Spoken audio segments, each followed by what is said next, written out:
Bonjour Alexandre, Bonjour Habib, merci d'être avec nous pour cette deuxième partie. je t'en prie. Peux-tu nous en dire un peu plus sur les chiffres de Fireblocks? Oui, bien sûr. Aujourd'hui, on est plus de 600 collaborateurs partout dans le monde chez Fireblocks. On a une croissance assez extraordinaire ces dernières années.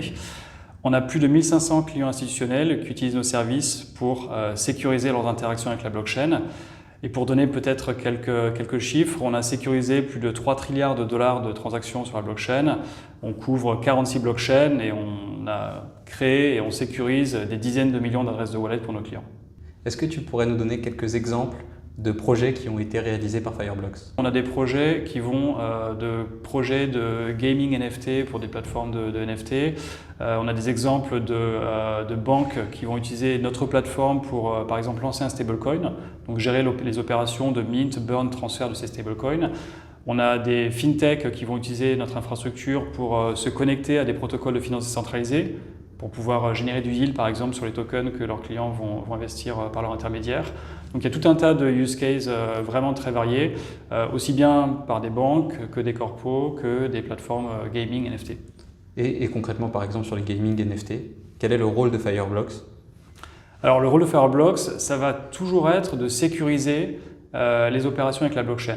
Donc, dans le cadre d'une plateforme gaming NFT, pour transférer ou mint ou burn des NFT, il faut des wallets. Enfin, pour toutes les opérations, il faut des wallets.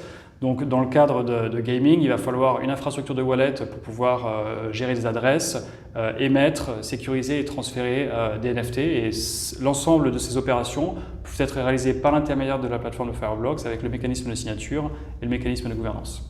Merci pour tous ces exemples. C'est vrai qu'aujourd'hui, on voit que le monde financier n'est pas forcément très rapide, entre guillemets, sur tous ces sujets. On voit énormément de blocages. Est-ce que tu peux nous en dire plus sur ces blocages?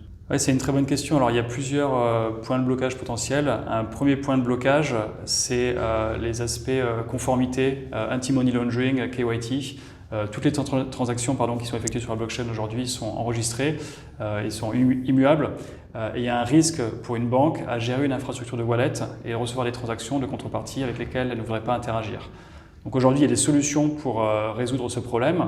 Je crois que vous avez rencontré Chainalysis récemment.